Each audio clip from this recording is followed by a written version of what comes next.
So, as was mentioned, I'm a PhD student at the Wilberforce Institute for the Study of Slavery and Emancipation, which is part of the University of Hull.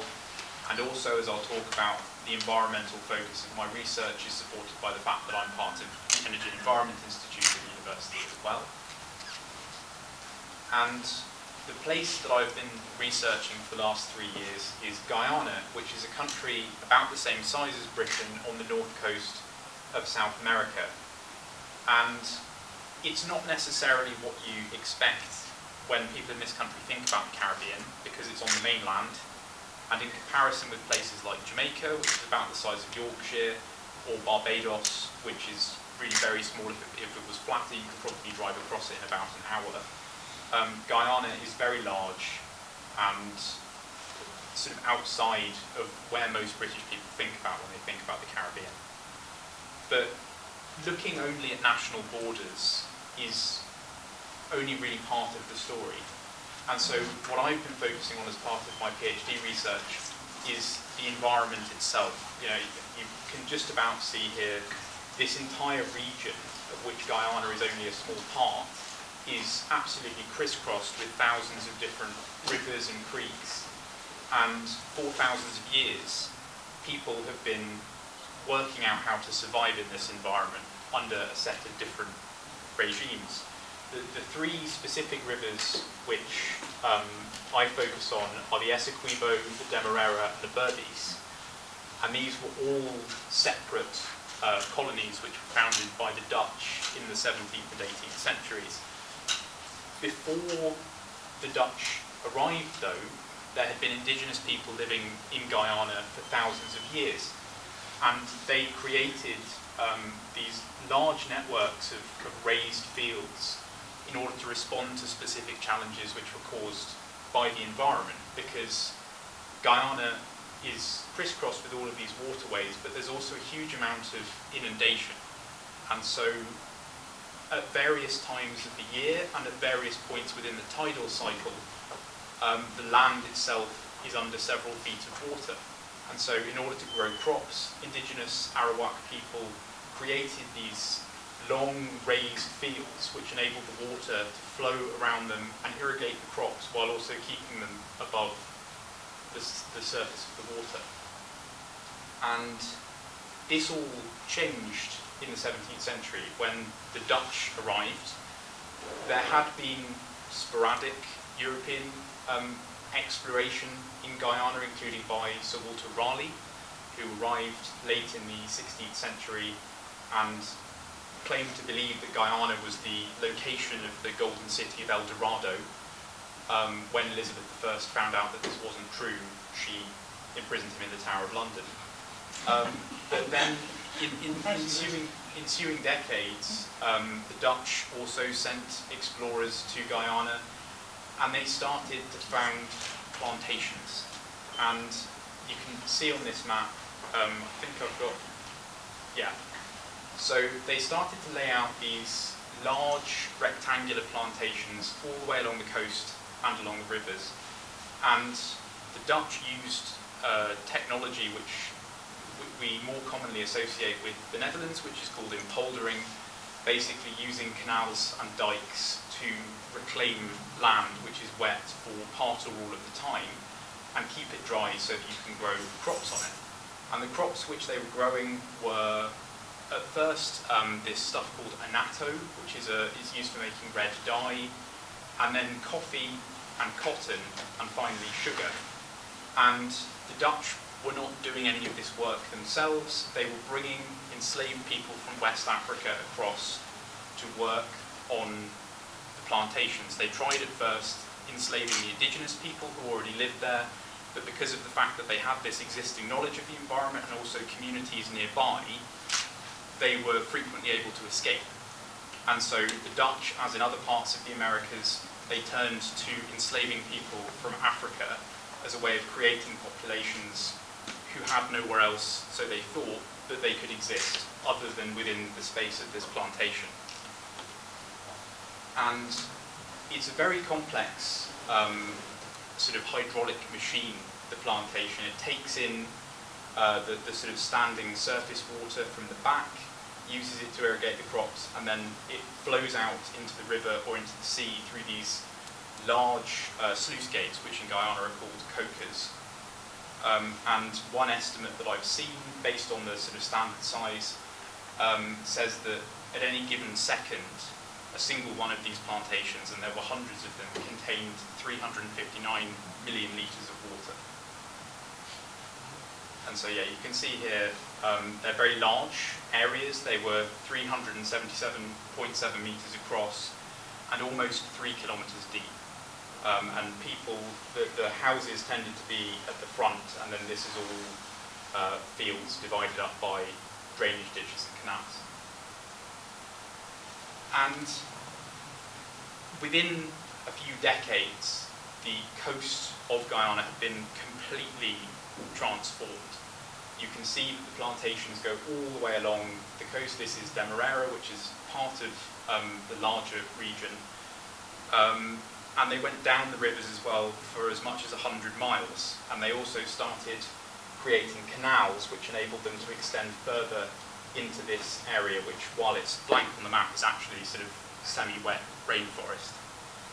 And each plantation had a population of enslaved people of between 20 on some of the smallest concerns to as many as 1,500 on some other estates. And the work that these people were being forced to do to create the plantation itself, to dig the canals, to build up the flood banks, was absolutely unimaginably brutal.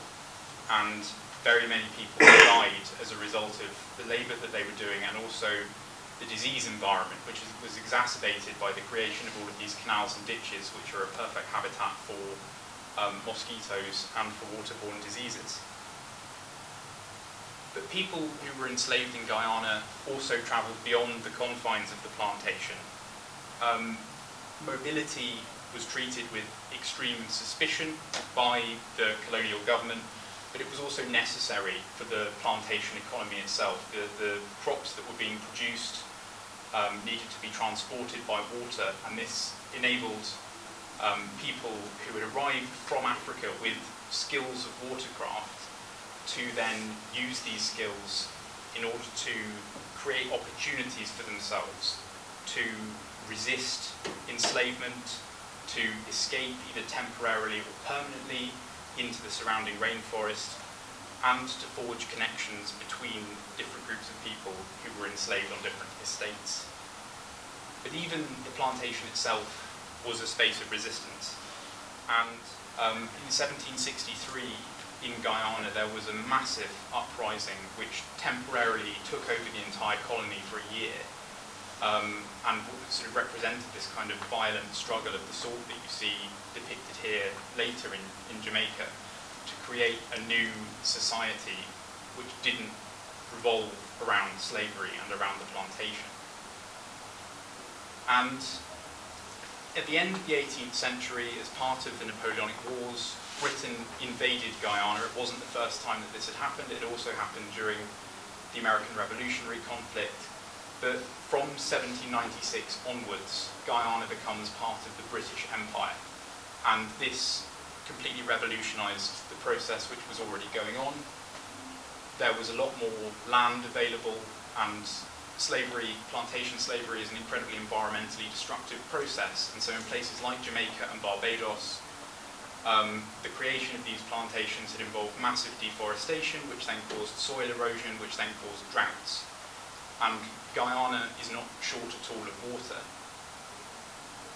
The fact that British enslavers had access to more capital and also better access to the transatlantic slave trade meant that the enslaved population of Guyana doubled in the 10 years. The environment itself created a huge amount of hazards for people who lived in Guyana.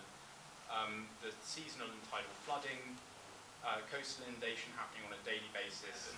The population was rapidly declining as a result of the horrific conditions. And so, who did they pick to organise this new system of managing a British plantation colony? They chose William Wilberforce, who had been the leading proponent of abolishing the slave trade in Britain, He had represented Yorkshire in Parliament for nearly 30 years, and he was by far the most famous abolitionist living in Britain. They also chose two other abolitionists, James Stephen and William Smith, but then in order to balance it out, they appointed two people who enslaved people in Jamaica, Charles Long and James Gordon. This wasn't seen as anything approaching a conflict of interest. This was just seen as the government not picking a side in the debate over the future of slavery. They also appointed as a kind of figurehead Nicholas Vansittart, who was involved at the beginning but was then appointed Chancellor of the Exchequer and became a less active participant. And the Commission for Management tried to improve conditions, but they met massive resistance from the people who owned land and who enslaved people in Guyana, who refused to allow them to do this. And so after 5 years, the Commission essentially said, we've been handed a poison chalice and we are relinquishing control of these people back to the British government because we don't think that we can improve conditions under these circumstances. And the mounting tension as the population of people enslaved in Guyana continued to decline, and the work that was expected of them continued to increase because sugar prices fell, which meant that production demands increased, eventually culminated in the Demerara Uprising of 1823. And this broke out on a plantation owned by a Liverpool merchant called John Gladstone, and it was led by an enslaved Methodist deacon named Kwamina and his son, who called himself Jack Gladstone, you know, in a way of kind of associating himself and placing himself on the same level as this man thousands of miles away who he'd never met and who claimed that this person was his property. And the uprising was largely non-violent. It was only really, as you can see in the image on the left, once the British colonial state sent in troops that the enslaved rebels started to fight for their lives. But it was brutally suppressed and over 100 people were executed. But attention in Britain was largely focused on this man, John Smith, who was the Methodist missionary who lived in Demerara and who was blamed for having incited the uprising because of racist ideas that a conspiracy this large could not have been planned by enslaved people themselves. And so, especially in Northern England, there was a huge amount of outrage over Smith's show trial in late 1823, and especially once in February he died of a respiratory disease in prison and became known as the martyr of Demerara. And sort of his memory really galvanised the anti-slavery cause in Britain, but the 100 enslaved people who were executed were usually not mentioned when anti-slavery activists were making their public statements. The Anti-Slavery Society had been founded earlier that year. Wilberforce remained a symbolic figurehead, but he was ageing and in quite poor health. And so Thomas Bold Buxton, who was the MP for Weymouth, became the sort of main political leader. And he sort of led efforts to mount an inquiry into the death of John Smith, this sort of kangaroo court show trial, and the fact that he had been sentenced to death, even though this was commuted before he then died. They failed to set up a parliamentary inquiry, but what did happen is that the already strong public perception of white West Indian colonists as being cruel and especially hostile to Christianity was only enhanced by this, and the British government recognised that conditions in Guyana were so bad that something more had to be done in order to force the colonists to treat enslaved people better.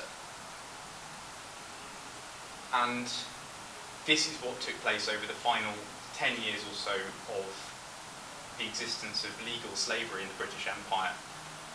But this process was in many ways steered by people like John Gladstone, who owned the plantation in Demerara where the uprising had broken out in 1823.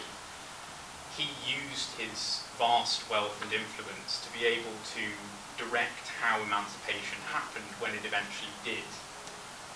He never went to Guyana, he never visited any of the plantations that he owned, he never met any of the people who he claimed to own over 2,000 people by the end of slavery. And so John Gladstone received the largest single compensation payment out of anyone, £80,000 out of a total of 20 million, which he had arranged that the people who enslaved people received compensation, whereas the enslaved people themselves received nothing. And Gladstone used this money to then fund a system which was designed to replace slavery, which was bringing indentured migrant labourers from other parts of the world, in Guyana especially people from India and from China, who began to arrive in the 1830s, and this process carried on until 1917, and a total of just under 400,000 Indian migrant workers were transported to Guyana. And this essentially was designed to preserve the plantation system which had been brought into existence under slavery. Indentured labourers were treated very badly, and their transportation was subsidised by taxes on formerly enslaved people. The people who owned plantations barely paid any tax, but the enslaved people, the formerly enslaved people themselves and their descendants were the ones who then financed this group of people being brought to the country, basically in order to maintain the plantation system where their ancestors had been enslaved. And people who had been emancipated, understandably rejected working within the plantation system, and they pulled together resources to buy land on former plantations which had been abandoned. But even this was viewed by the colonial government as a grave threat to the continued profitability of the Caribbean sugar economy. And so the colonial government weaponized the environment. They used the fact that these plantations required such a complicated system of drainage to actively impede the setting up of these independent communities. And so, for example, when a group of around 80 formerly enslaved people attempted to purchase a plantation called Triumph in Demerara, they had arranged to pay half of the money up front and to pay the rest within 90 days. The colonial government stepped in, paid all of the cash up front, and then abandoned the plantation and allowed it to fall into ruin. And you can see here in this proclamation that that the colonial government refused to acknowledge that the places that these people were living were no longer plantations. That previous slide said that sort of some so-called villages that they refused, even though these estates had been abandoned for sometimes 30 years, they never stopped being plantations in the eyes of the colonial government. And in the ensuing decades, as this drainage system began to break down, you end up with these tragic situations like this one at, I believe, Danielston in Essequibo, where the rotting of the sluice gates meant that the plantation infrastructure completely breaks down, and the village which sits on it is essentially destroyed by flooding, and all of the people who live there are forced to move elsewhere, and often to begin working on the plantations because there's no other way to survive. And one of the reasons why I chose to study this area of history is because its legacies are so important today, not only in Guyana, I think everywhere in the world, but especially in a country where serious flooding occurs on an annual basis. And the independent country of Guyana, which became independent in 1966, is still to a large extent dependent on this sort of plantation water infrastructure. There was especially bad flooding in 2005 when a water conservancy, which had been built in the 1880s, ruptured, and over 90% of the national population were directly affected by the failure of this water system. Sugar is still a massive part of the Guyanese economy. It's the largest export, and especially for the UK market. So if you've come across the word Demerara and you're not of Caribbean heritage, it's probably in the context of the light brown Demerara sugar. And this sort of vibrant sugar industry coexists with an extremely climate vulnerable population, which is massively at risk of flooding. I think I've gone over a bit on time, so I'll just stop there. But thank you very much. Thank you. If anyone has any questions, I will try and answer. The smaller islands, for example, in Barbados, they've not got any sugar production now, and that was the last one went, I think, about 2018, 2019.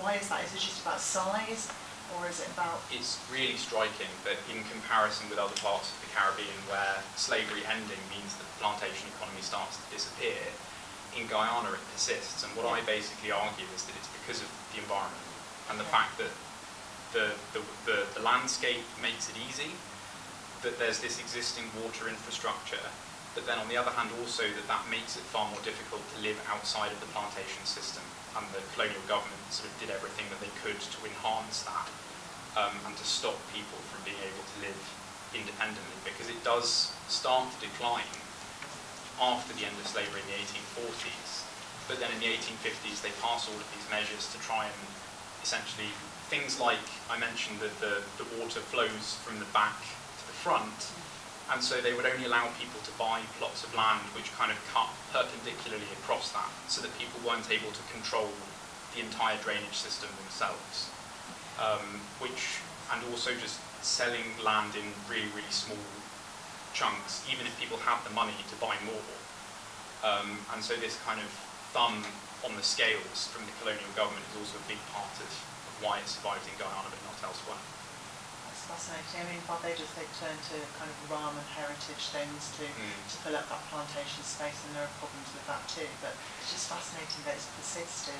But I guess it's locked into the environment much more closely than it is on some of the other. Well, and this is something which is spoken about in lots of places where land has been reclaimed, including in the Netherlands. Once you start doing that, it has to be constantly maintained, and you can't really stop. And so it's very difficult to just completely change course, because this wouldn't even really be land if it wasn't for the existence of this infrastructure. And so